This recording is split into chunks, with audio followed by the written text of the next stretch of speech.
Okay, here we go. Part two. Not going to ask for an exact analog because we realize that the world has changed and regulatory schemes are very different because regulatory interests are very different. If we tried to copy history, we would find ourselves in a world in which the only thing that a state could do is tell people, you can't carry it concealed, you have to carry it open. So, Justice Kagan, let me give you an example of how I think the Court should use history in this context. And I'll go exactly to the Georgia statute that was at issue in Nunn against Georgia. Now, that was a statute that on its face prohibited carrying simpliciter. So it didn't say open, it didn't say concealed. Now, the court that analyzed that vacated the indictment of somebody under the statute, because the statute didn't specify and they didn't think that person had carried concealed. But when they looked at it, they interpreted it in light of the context at the time, and they thought, boy, it is not consistent with the Second Amendment that court actually thought directly applied to the state, which is interesting. But they said that's not consistent with the Second Amendment to prohibit any means for carrying.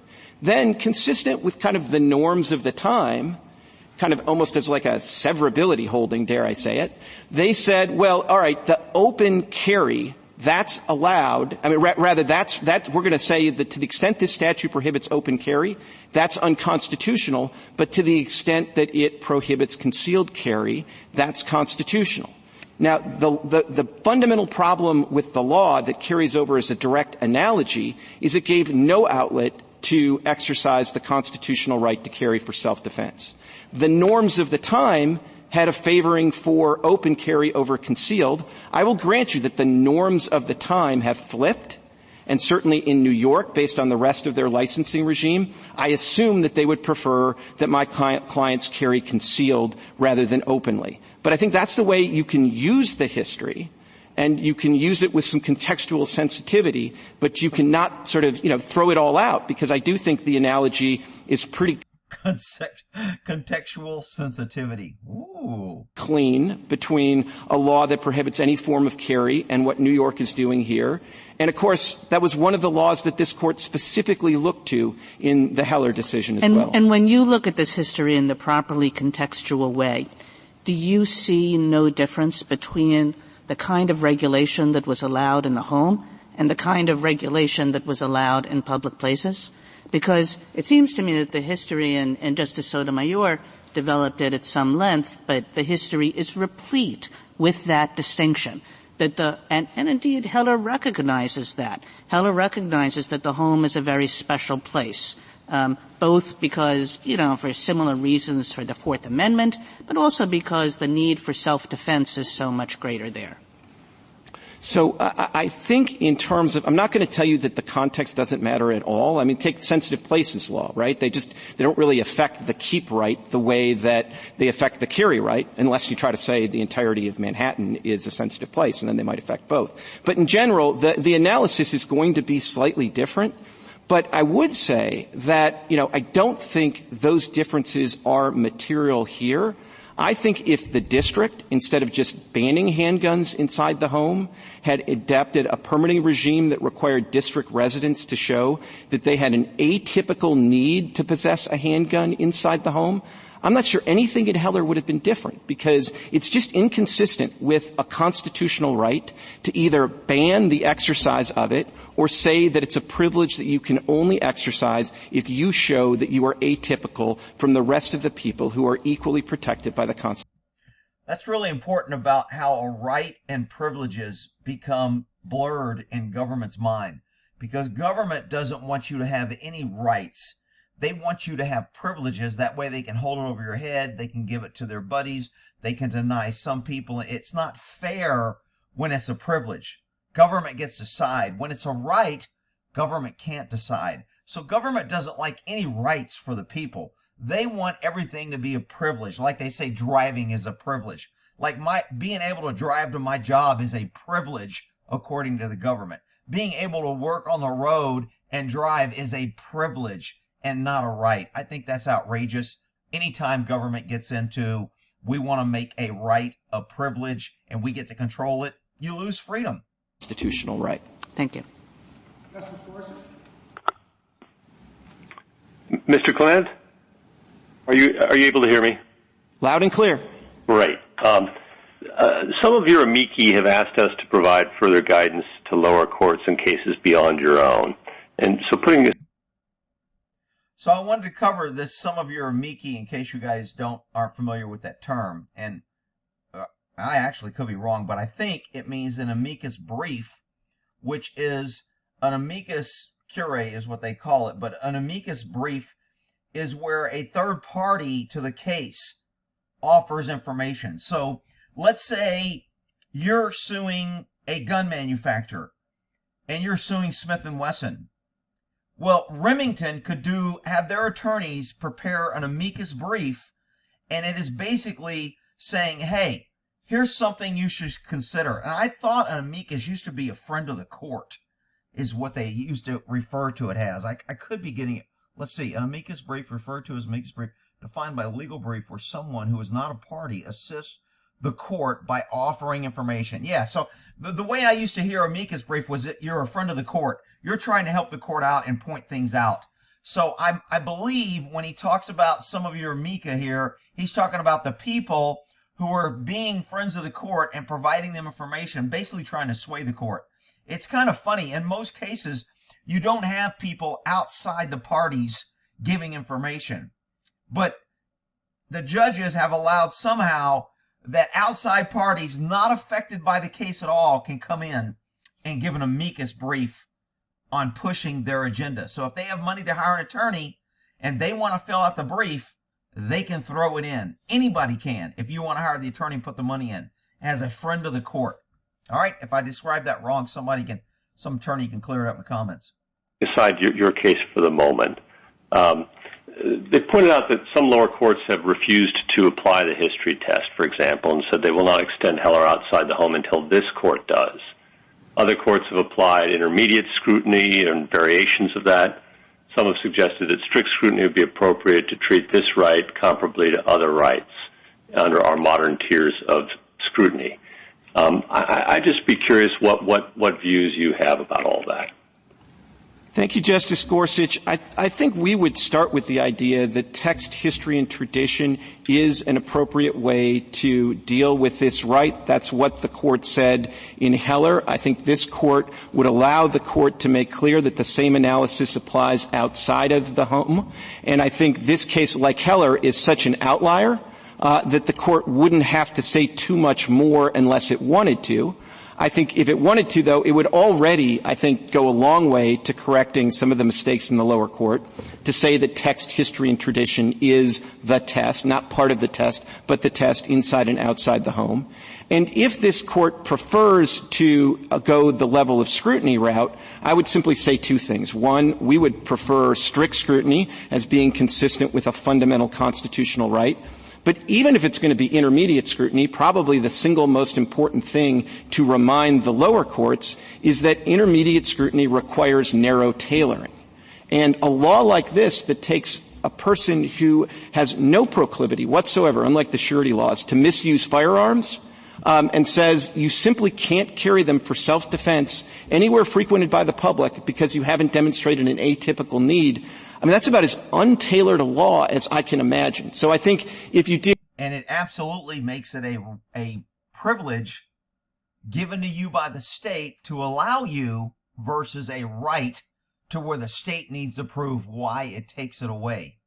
One of those two things. Either make clear that it's text, history, and tradition outside the home as well as inside, or made clear that narrow tailoring is an integral component of the test. That would go a long way to clearing up some of the confusion in the lower courts.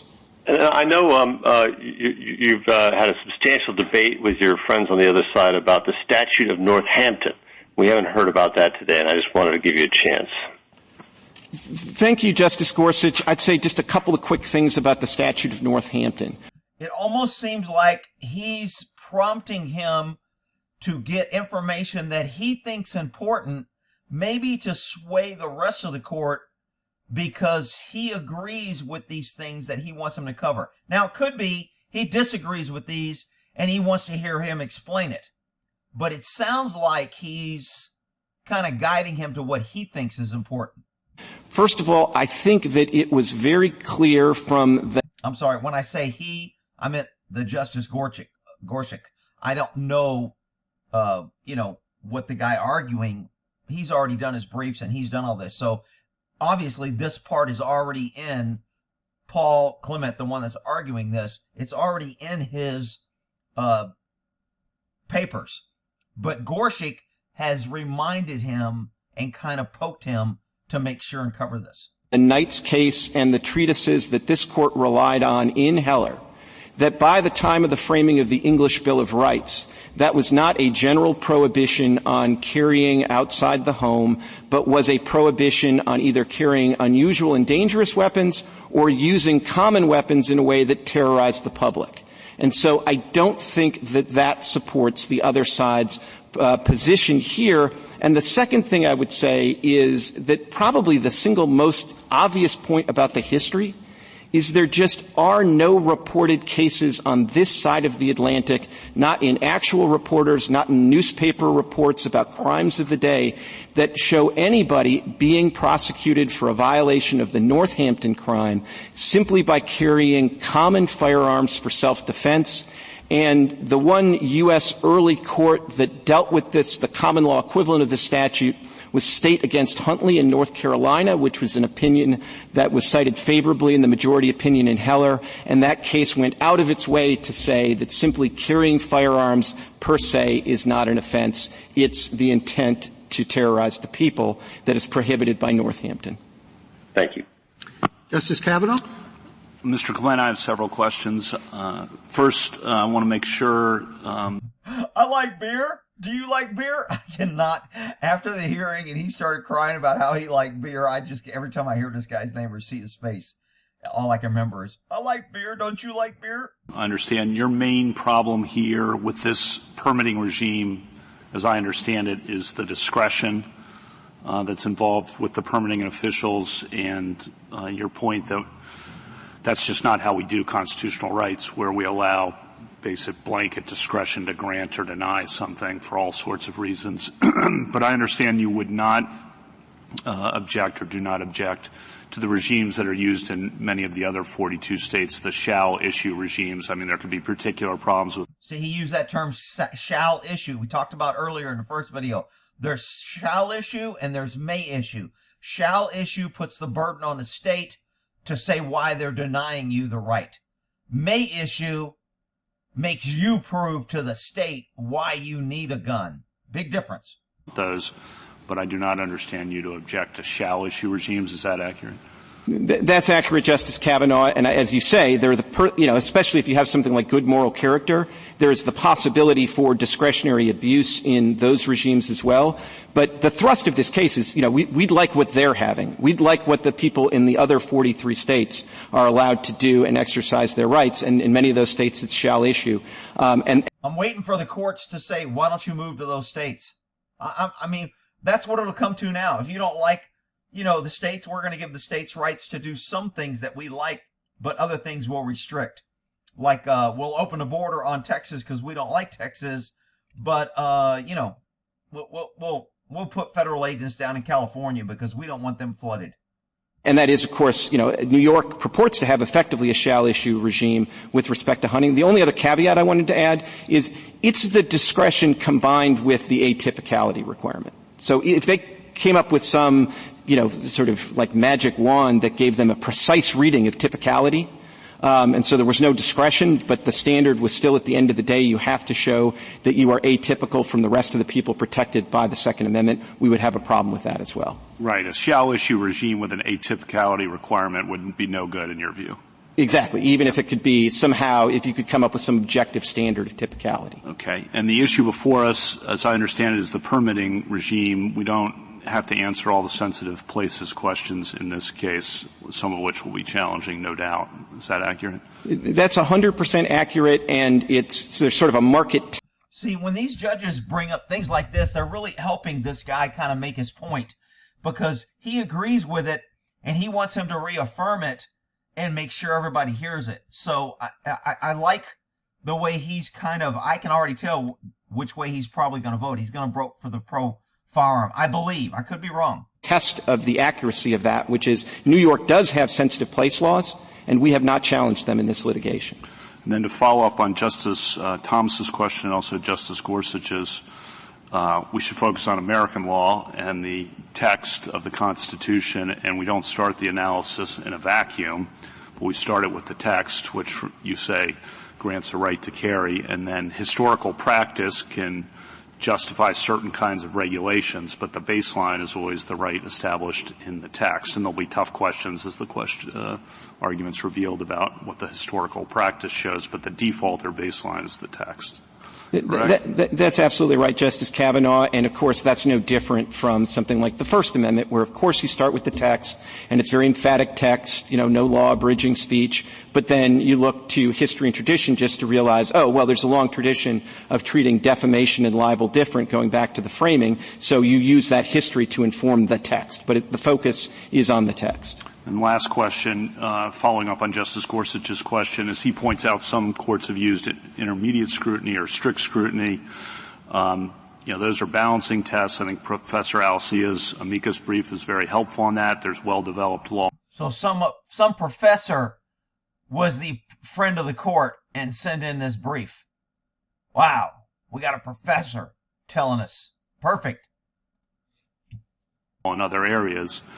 But it'll be no surprise to you. I have concern that would just be a balancing test that would make it a policy judgment, basically, for the courts. And I don't know why we would. You say you'd be okay with that, but I'm not sure why we would smuggle all that into here, and then it would just be a policy judgment that would be unanchored from the historical practice.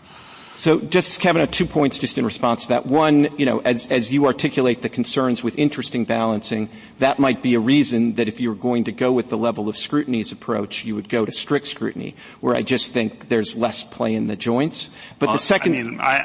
maybe, but what's a compelling interest? Do you have a compelling... there's a lot of play in the joints in some of the other areas, so I don't know that you want to open that door. And the second point I was going to make, though, Justice Kavanaugh, which is maybe more consonant with the thrust of the question, is, whatever was the case in Heller, where I sort of read the majority opinion as actually already rejecting interesting balancing, but whatever was the case in Heller, we now have this 13 years of experience with lower courts applying the test. And in our view, they've made a muddle of it, and it's probably the experience of the last 13 years is probably a very good reason to prefer a text, history, and tradition approach to this area of the law. Thank you. Justice Barrett? Mr. Clement, I have one question. So a couple times, in response to my question about Times Square and New Year's Eve, and then just now as well to Justice Kavanaugh, you made reference to the First Amendment. And obviously, a lot of the questions that have been asked have been focused on how can the state fairly regulate? Because everybody agrees there have to be some regulations, and it might not be. What do you mean everybody agrees? Who agrees? All you government flunkies agree there has to be some regulation? Not everybody agrees. The case that we can always find exact historical analogs. So returning to the First Amendment. In response to me, you said, well, that might be analogous to a time, place, and manner restriction. So do you think the First Amendment and the, edifices that we have structured around it would be a helpful place to look? Is that what you're suggesting? Well, I'm suggesting that there is a lot of useful teaching in the First Amendment. I'm not sure I'm suggesting you should just take sort of doctrines lock, stock, and barrel from the First Amendment. But, going back, well over 100 years to like Robertson, when the court was just talking in dictum about the First and the Second Amendment, it drew the analogy between allowing some restrictions on the Second Amendment and, in the First Amendment context, the First Amendment being consistent with libel and defamation. As I suggested to the Chief Justice, I think the way you think about a non-public forum and why that's different from First Amendment purposes from a park, I think could be useful in some of these contexts. If you focus on the nature of the location, you might say this is inappropriate for weapons, but in the same way as in the First Amendment, you just don't get to say, well, we're going to make it a non-public forum by saying no First Amendment activity there.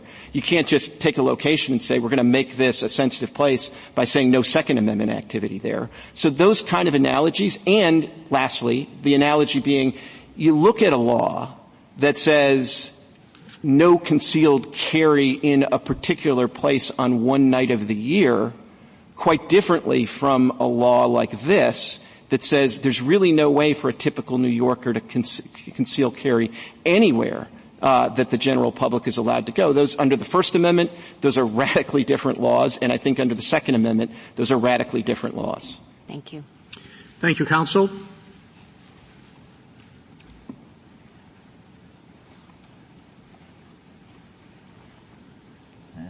General Underwood.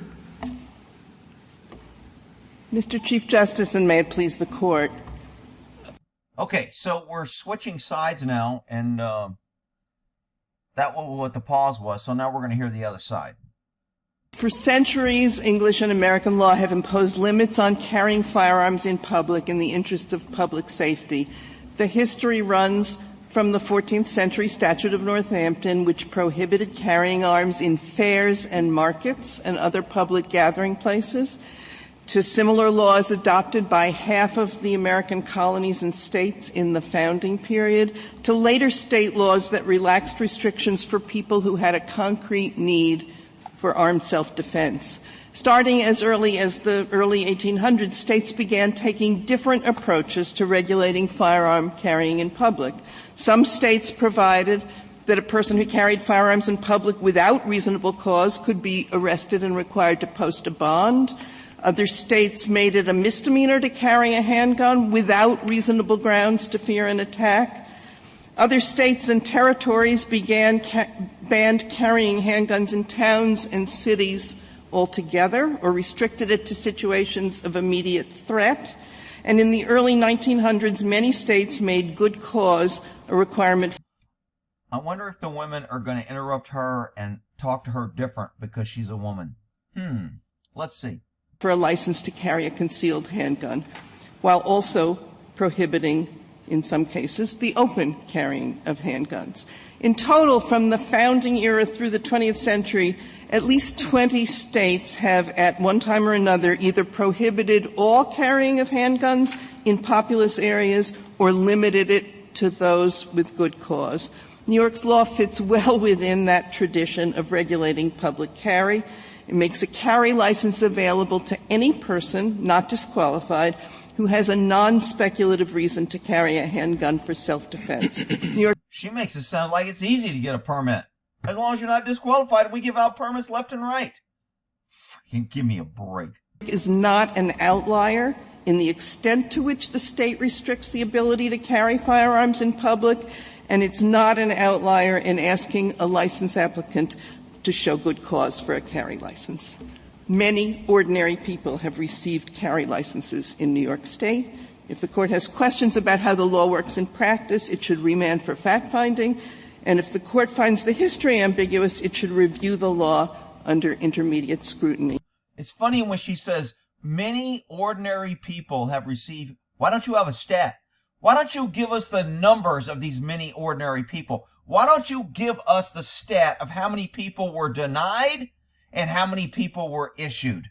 It's freaking outrageous. Sit here and lie to the Supreme Court. And uphold it.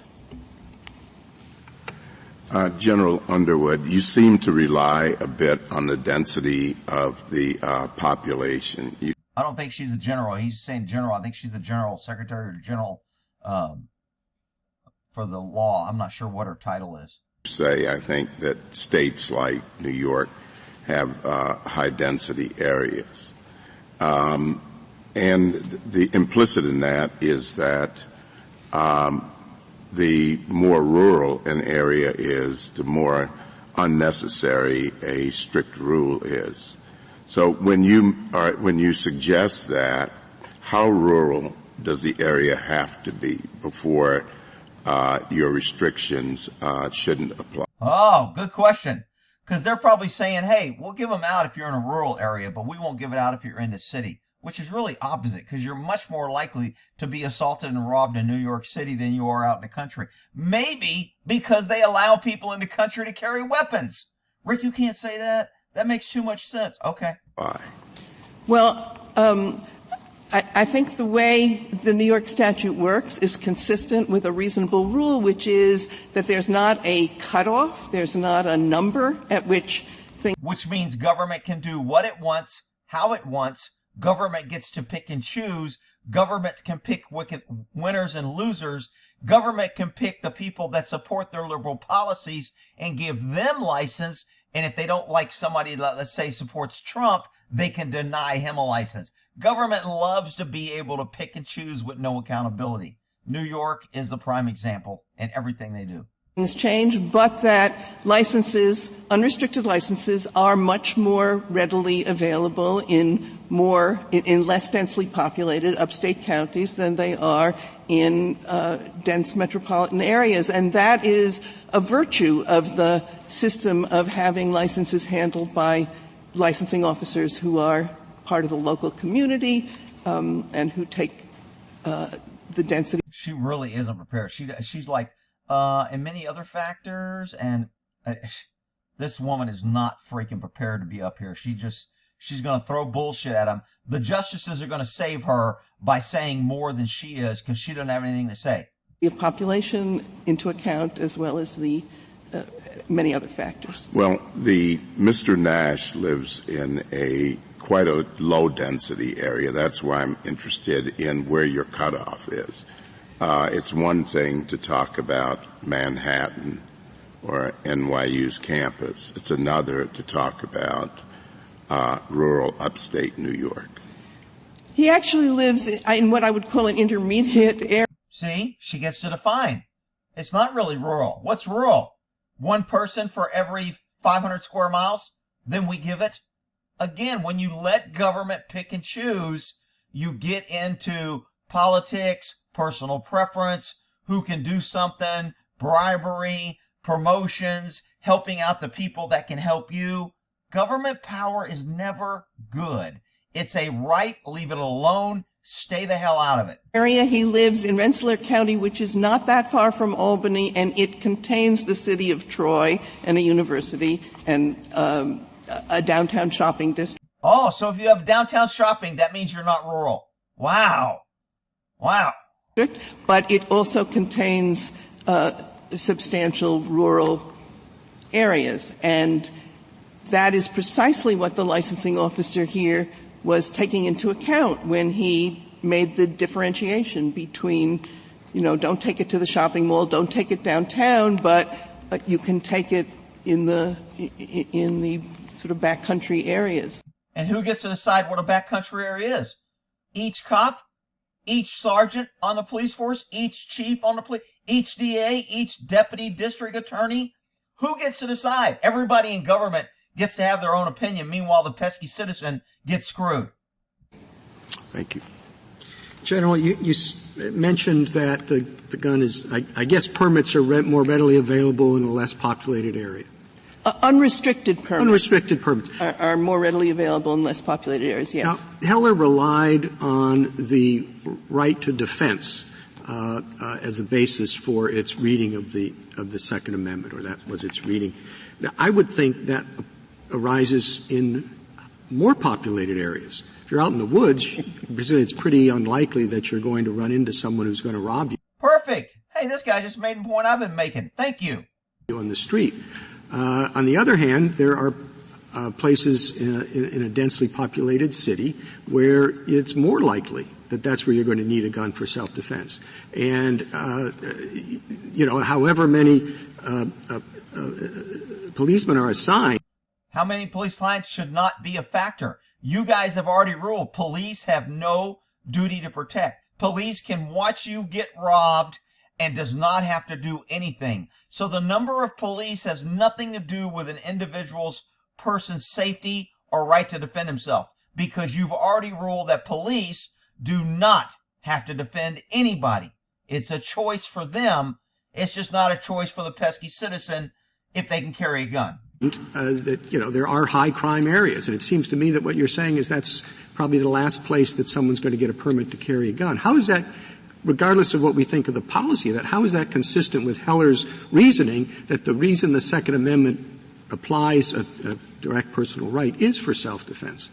Well, I'll say a couple of things about that. One, if you go right to history and tradition, the history was to regulate most strenuously in densely populated places. Why don't you go to the history of Texas? Because you get to pick what history you want, right? You get to pick the history that supports you. You ain't using the history of guns in Texas for your history lesson or your history referral.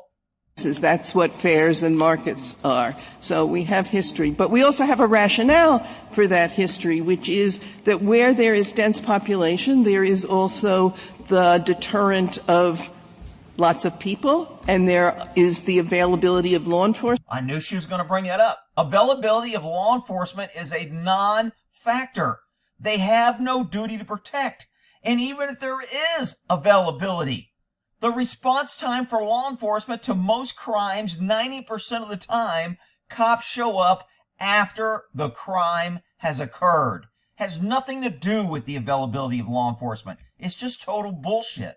In England, the idea was that it was the king's peace, and it was in fact an insult to the king for people to take things into their own hands. Of course it is. It's an insult for government for people to take things. King wanted control over the peasants. Our government want control over the pesky citizens. There is no difference, you idiot. You're making a point, you tyrannical fool. Well, but that's not always true. It depends, obviously, in the jurisdiction and all that, but simply because a place is, well, it's paradoxical that you say a place is a high crime area, but don't worry about it because there are a lot of police around. Well, and the other thing is that these regulations are all an effort. She pretty much just blew off his question. Justices don't like that. She didn't answer shit. To accommodate the right, to recognize and respect the right of self-defense while regulating it to protect the public safety. There's that term. Every time government wants to screw people over, steal freedoms, and gain power, you will hear public safety or national security. Those damn words ought to be barred from government's lips. And in areas where people are packed densely together, as the questioning that just happened displays, the risks of harm from people who are packed shoulder to shoulder, all having guns, are much more acute than they are. Well, sure, and I can understand, for example, a regulation that says you can't carry a gun into, Giant Stadium. Why? What the hell? You people would just come up with reasons to pick and choose. Well, you can't carry it at a school because who wants to protect the children? And you can't carry it at a giant stadium because there's too many people, and you can't carry it where people drink. And why can't you carry? There's road rage every day. Why don't you just say you can't carry a gun when you drive because there's too much road rage? And you can't carry a gun to police stations because the police only have guns. And you can't carry a gun to, if you can't carry it to all these damn places, what's the point of having it for self-defense? I just don't get it. Because a lot of things are going on there, and it may not be safe to have, for people to have guns. On the other hand, if the purpose of the Second Amendment is to allow people to protect themselves, that's implicated when you're in a high crime area. It's not implicated when you're out in the woods. Well, I think it is implicated when you're out in the woods. It's just a different set of problems. You're deserted there, and and law enforcement is not available to come to your aid if something does happen. I would venture to say that most people in New York think law enforcement is not available to come to your aid, even if they are around. They're at the donut shops, or they're at the briefing, or they're doing something else. Why don't you give the stats of the number of crimes where police are actually there when a crime occurred and prevented it, and then compare that to the number of crimes that police show up after a crime has occurred. Well, how many muggings take place in the forest? How many do you think? I don't know, but I will tell you that our licensing officer told us that rapes and robberies happen on the deserted bike paths, and that he has some concern about that. So, I take your point that there is a You don't take any point. You want to restrict because you're in power. You probably have a concealed permit. Anybody you care about probably has a concealed permit, so you don't give a shit about anyone else. That's the problem when you give government power. They will steal freedoms from the pesky citizens that don't either know somebody, that aren't influential, or that don't have money. It's bullshit. different risk in the city, but there is also a different public safety consideration. And that is why the licensing officer is meant to take into account not just the risk, but also the population and the availability of law enforcement. What kind of training is the licensing officer, probably one of 5,000 that decide, what kind of training has he had to know? Is he really familiar with crime and what it's like to be in crime areas and rural? And of course not. He's another government flunky that was hired because somebody liked him or did him a favor or was filling a quota position, and now they have power to make decisions over people's ability to protect themselves. Again, I call bullshit. And all these considerations. I won't say that the risk, I think it's not correct to characterize the risk as atypical.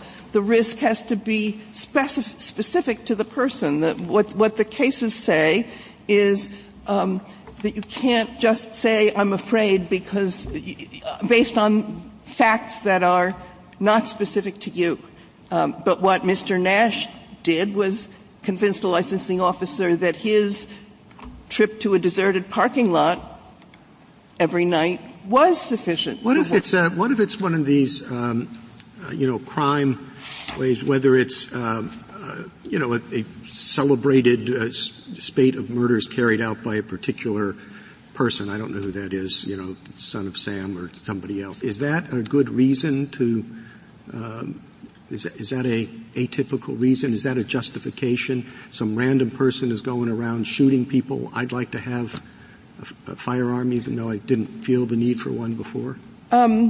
Well, I think that it would have to be brought home to you in particular, to your route, to your parking lot, to your Again, we get to decide on a bunch of factors that we don't have listed, and it's totally a personal decision, and it's totally up to our discretion.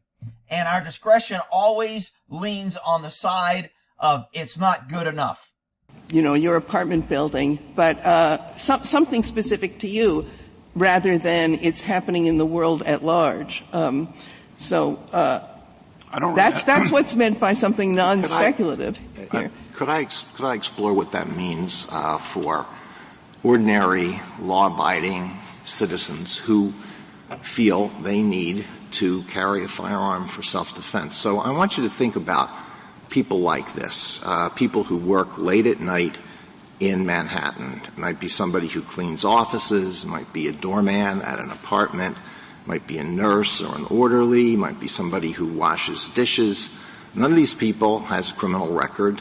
They're all law-abiding citizens. They get off work around midnight, maybe even after midnight. They have to commute home by subway, maybe by bus.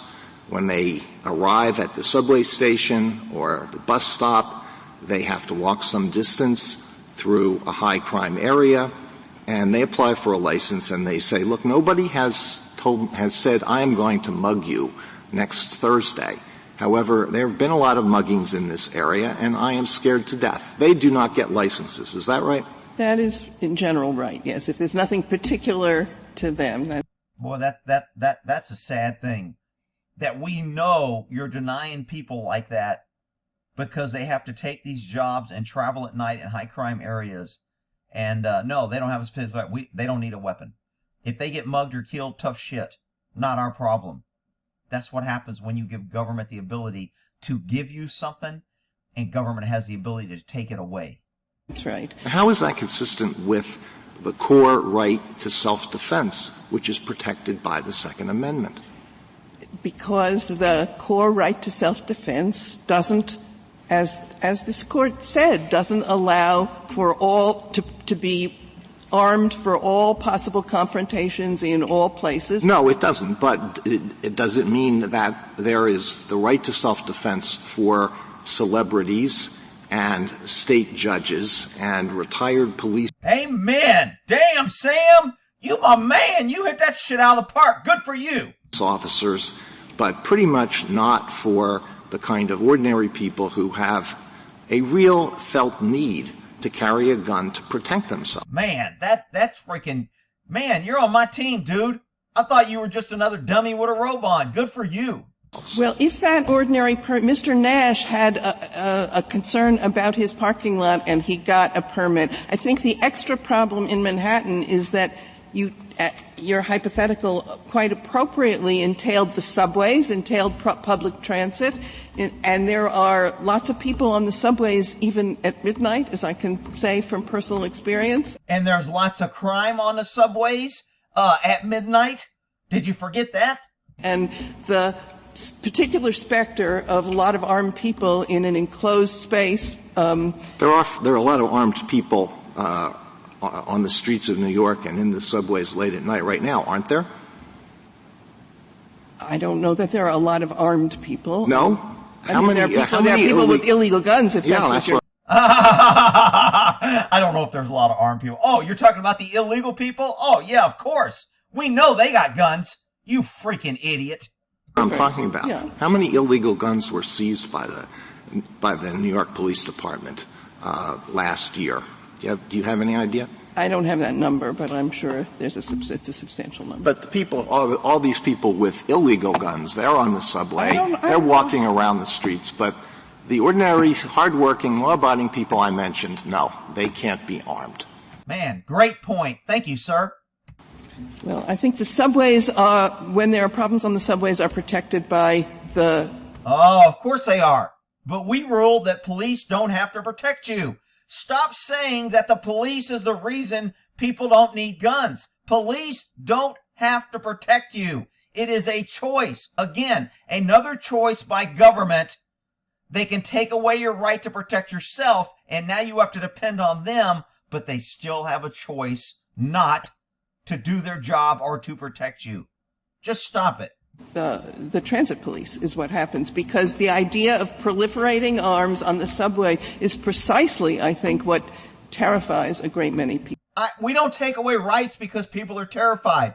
I'm terrified that you freaking liberals run around and spew your shit out of your ignorant mouth. So we should limit speech from dumbass liberals? Would you be okay with that? Freaking crazy.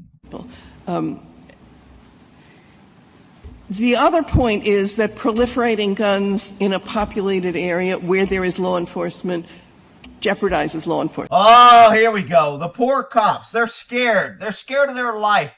We need to take guns away. So law enforcement doesn't have to go to people's homes. We allow them to have guns at their home, but it's okay when law enforcement goes to their homes with guns. We're not worried about their safety. We're only worried about their safety when they're in public areas where crime is committed and where they're never around when you need them, and they come after the fact, and they have the choice whether or not to protect you or not. And I always go back to the cop standing on the outside of a school who was armed, and there was a guy in there shooting and killing unarmed children, and he stayed outside, and the courts ruled he has no duty to protect anybody, even though he was paid by the government, even though the pesky citizen pays taxes for that government, he still has a choice not to protect you. This should be a no-brainer. Because when they come, they now can't tell who's shooting, and the shooting proliferates and accelerates, and in the end, that's why there's a substantial law enforcement interest. Oh, because you care about law enforcement so much. You left-wingers really love your law enforcement so much. You don't give a shit that they're getting spit on and thrown at them and treated like shit on the highway. You don't care about all that. But suddenly, now you care about them. In not having widespread carrying of guns. On the standard of particular to them, just to follow up on the other questions, why isn't it good enough to say I live in a violent area and I want to be able to defend myself? Well, what happens in these license hearings is that a question is asked, what exactly do you mean? Because the statistics. It depends on how large an area. See, here we go. Depends on how large. Depends on how densely populated. Depends if the police are there. It depends, which means, you know what? It's full of shit and you don't get it because we get to decide. So unless you could tell us that you owe somebody money or that you're a friend of the mayor or that the chief police likes you, unless you can prove that, you don't get one. It's bullshit. You could say I live in a violent area, and that could be all of New York City. Exactly. That's my point, you freaking idiot. The whole damn city's a violent area because it's run by you left-wing idiots that don't want good people carrying guns, even though it's crazy the number of bad people that carry guns and shoot people. And they're all shooting unarmed people, and you're claiming it's if you give unarmed people a gun, it's going to make it worse. You're a freaking idiot. Or it could be your particular neighborhood, and the closer it gets to your particular neighborhood, the better your claim is, or your block. Now, I know that one of the petitioners made an assertion about robberies on his block. I also know that there was a hearing about that, and he evidently did not convince the licensing officer that they were sufficiently recent or relevant. Oh, so it's not only that there's high crime and that there's robberies. Now the robberies have to be recent and relevant. So even if the robbery is recent, it may not be relevant. And then the licensing officer, good government, can say, no, you don't get a permit. Total bullshit. Couldn't be dealt with adequately by his own premises license, which he would be entitled to have without any justification or proper cause at all. So what I know happens is that those claims are examined by a licensing. Oh, she's so much confident on the competency of government and the licensing officer. They would never make a mistake. They would never make an opinion based on someone's color, religion, their political affiliation, their sex. No, the licensing officers are all perfect, 100% people, and they should have total discretion on whether or not they give out permits or not. And you pesky citizens, tough shit. God. Officer, now this gets to to questions about discretion and whether that's effectively handled, but well, that's the real concern, isn't it, with any constitutional right? If it's the discretion of an individual officer, that seems inconsistent with an objective constitutional right. I mean, what if you're a runner? You say, I run a lot. And as you correctly pointed out earlier, there are a lot of serious violent crimes on running paths. It's a real problem. Is that good enough? Probably. I mean, That's so bullshit. She knows flat out damn well if you're a jogger in New York and you say you jog a lot and you want to carry a gun, they will not give you a freaking gun. This damn woman just lied through her freaking teeth. That's the counterpart to Nash's claim. But probably, if that's the question, that is not the way this case was tried. That's not the way this. Oh, so now she wants to get back to the case. She don't want to talk about specifics on how they deny every freaking body. Let's get back to the case. Claim was framed, and if the question is, does the system actually operate in the way that we're describing, then this case should be remanded for a hearing to. Yeah, see, let's get it out of your hands. If you start backing me down to some other thing, then I don't want to discuss that, because I only studied and planned to come here and give you bullshit on what you told me you were going to talk about. I can't believe she's telling the Supreme Court on what they can ask her about. I hope somebody gets offended. To determine whether it does. And what's the problem with the shall issue regimes from your perspective that exist in many other states, including very populous states, Florida, Illinois? The problem with the shall issue regimes is that they multiply the number of firearms that are being carried in very densely populated places, and there is a much higher risk. Oh, we're talking about risk now, because it's government's job to decide your risk.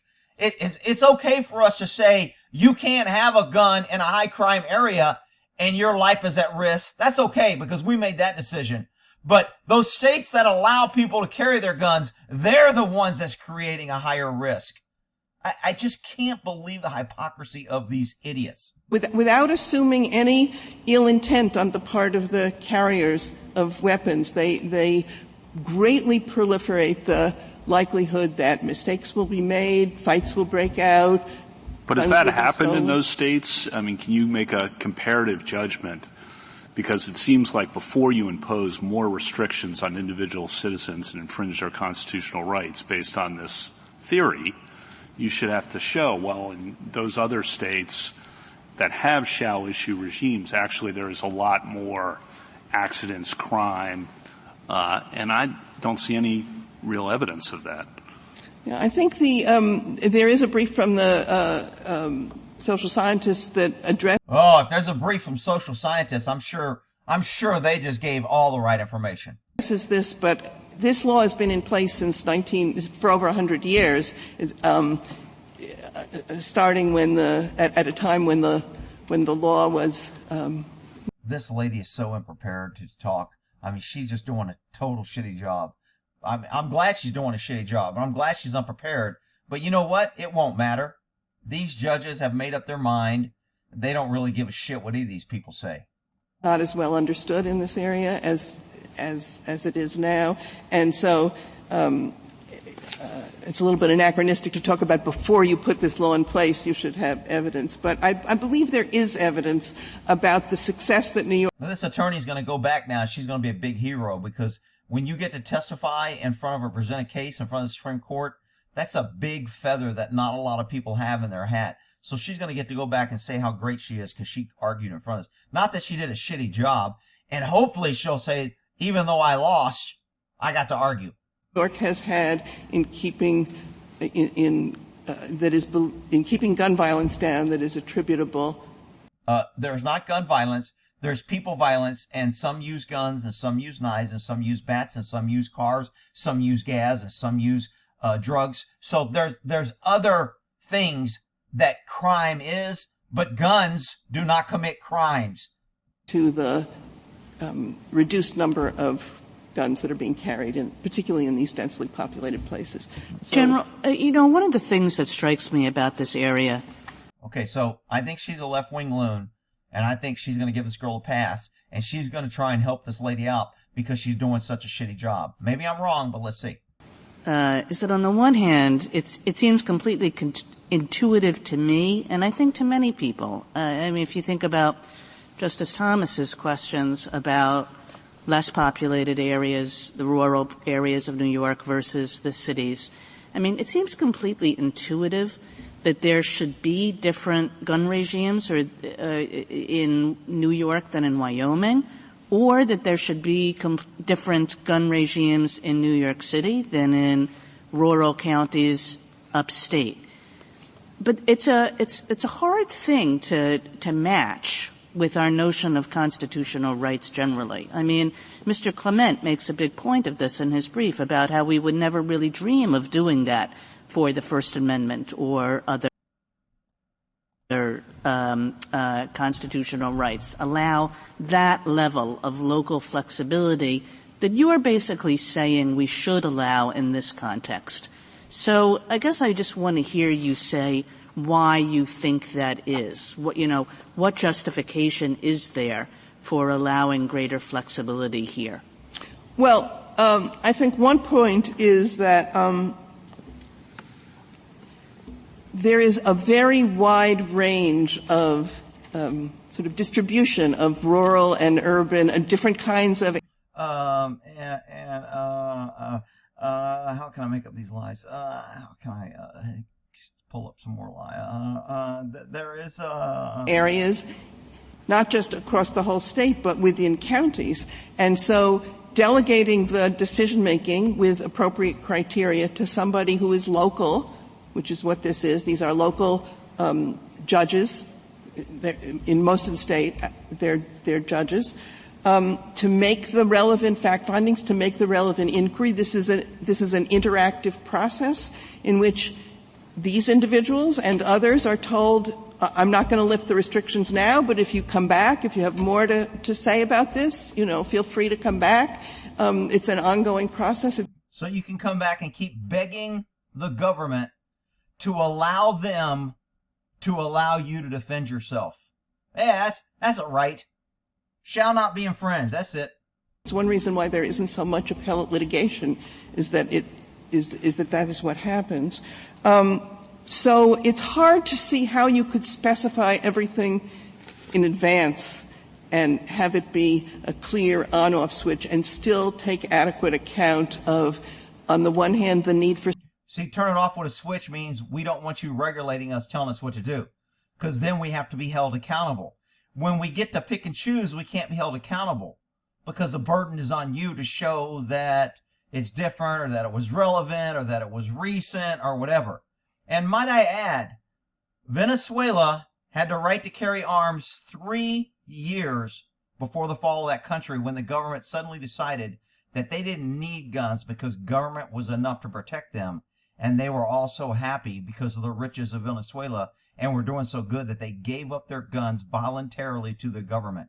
3 years before the fall, where the government was shooting citizens, unarmed citizens, in the streets after they gave up their guns. Self-defense, and on the other hand, the strong public safety concerns. And that's why I think this system...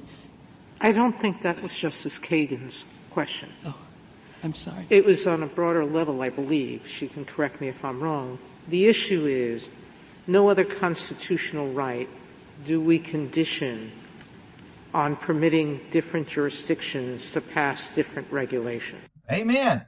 Wow. I'm surprised she said that.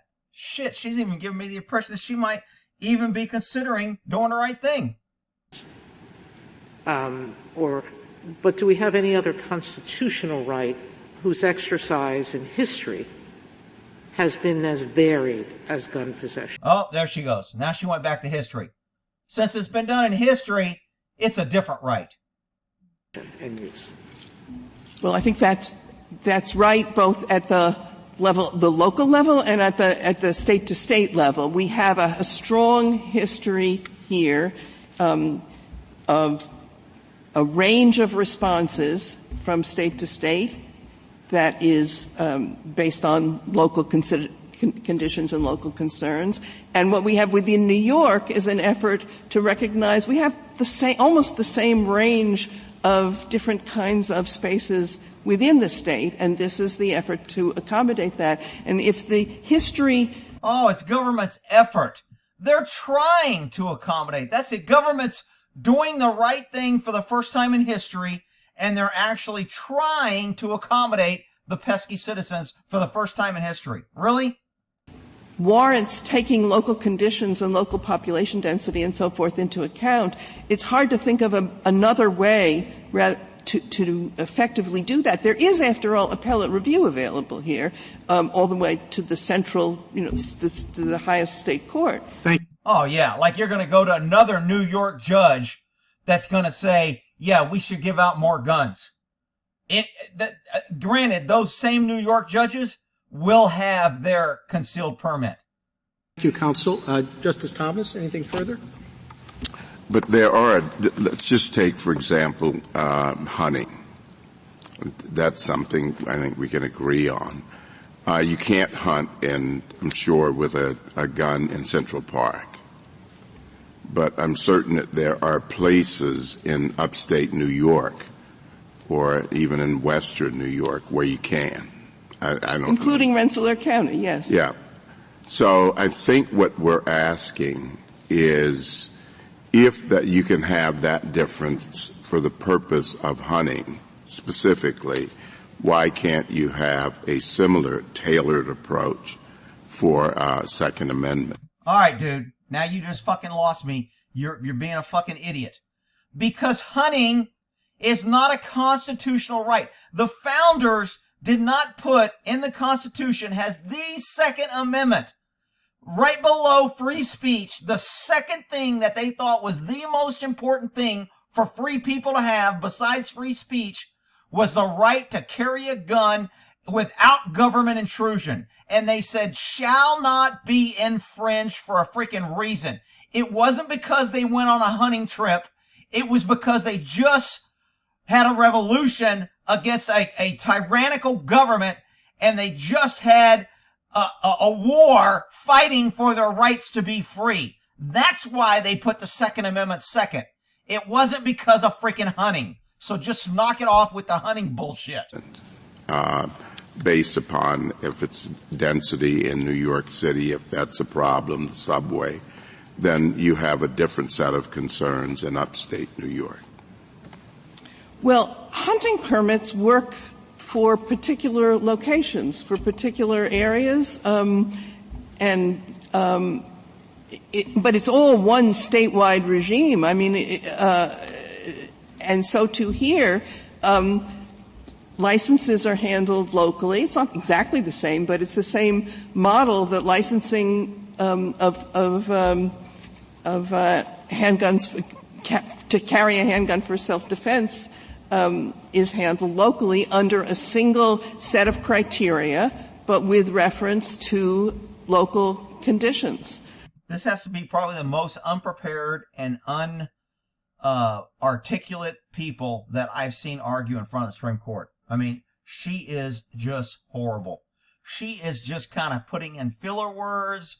She's just trying to use up her time. She really has nothing to, I mean, this first person, the first guy, he was freaking with laws and backing things up and giving, I mean, he was just on it. He could take anything the judges. This woman can't take anything. All she can do is handguns, carry local, rural, high crime, a lot of police, whatever.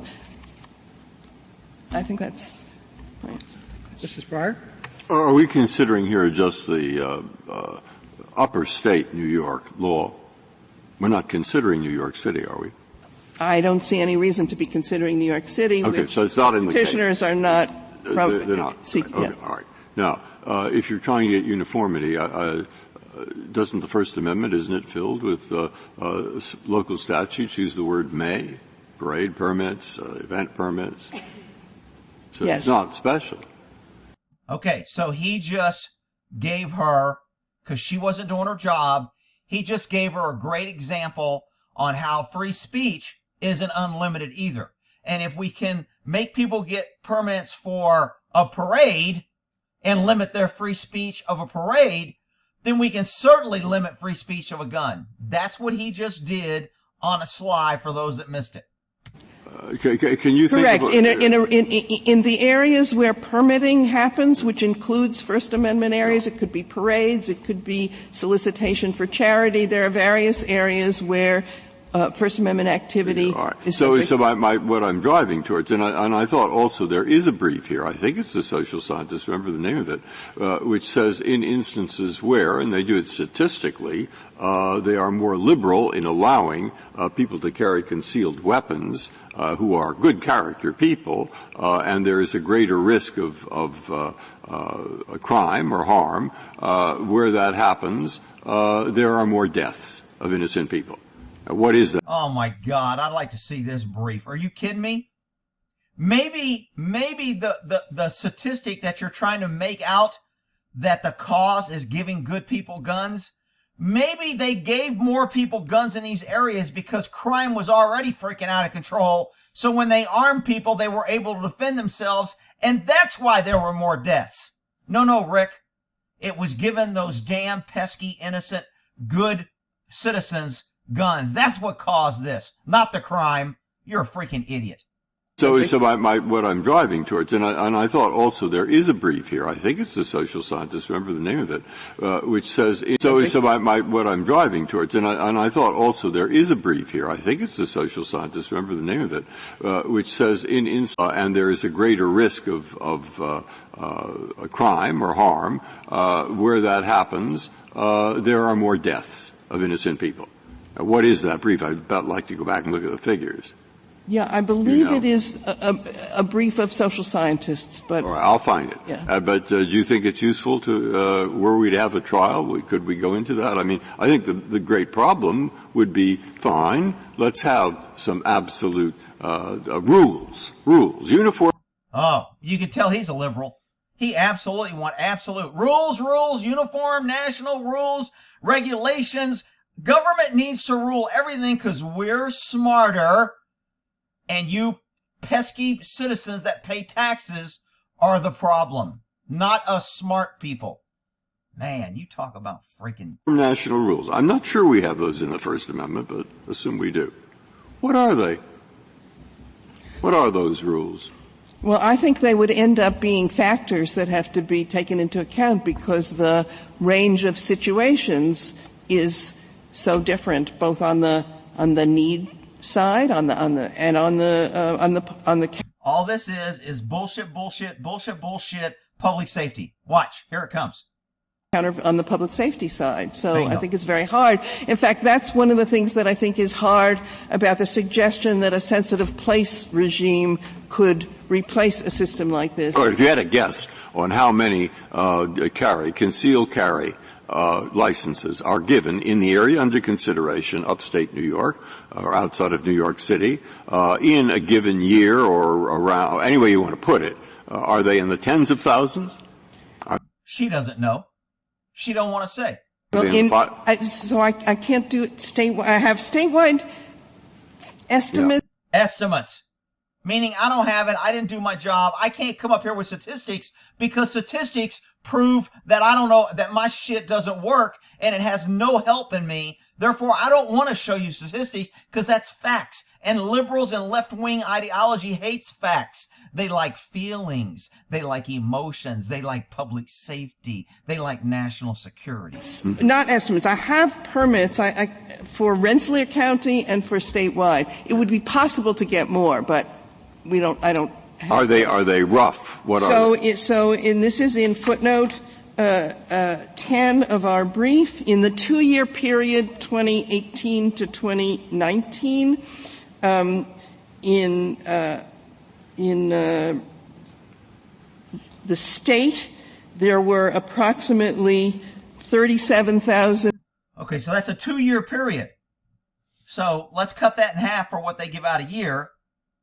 What, 18,000 a year? For how many people applied? How many were turned down?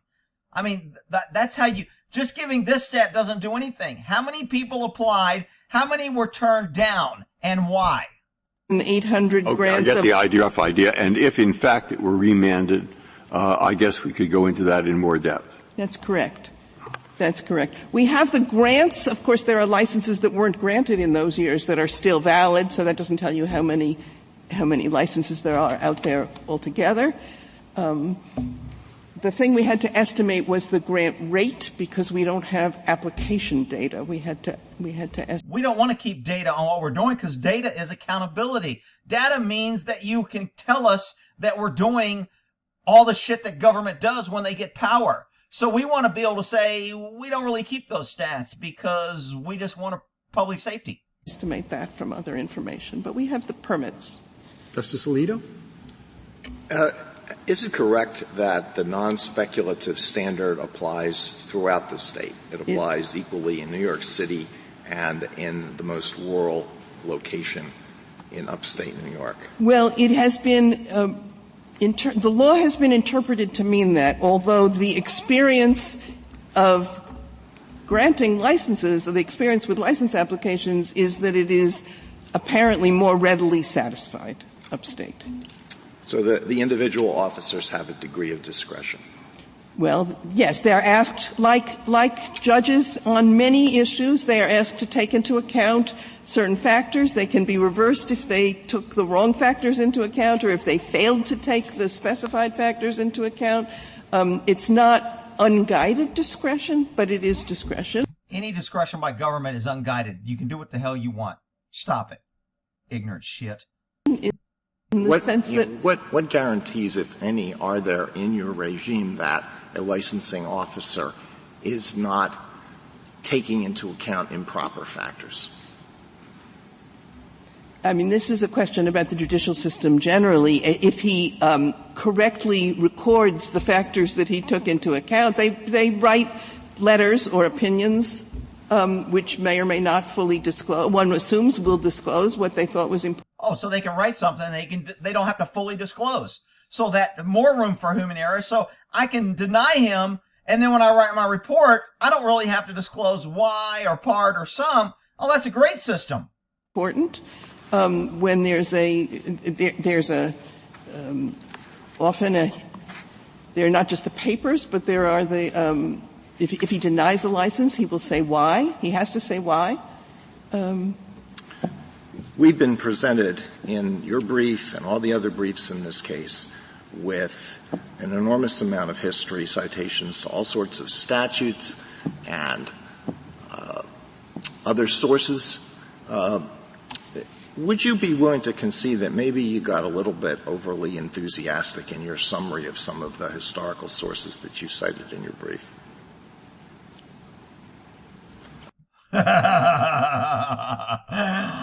Basically, he just said, you went off the fucking rails with this history bullshit. Overly enthusiastic. Nice wording there, Judge, to call her a freaking idiot. But anyway, I'm at 1 hour and 10 minutes, so we'll make a part 3. We're 1 hour and 20 minutes into 1 hour and 57 minutes of the oral arguments. So part 3 should be the last one. All right, we'll be back for part 3.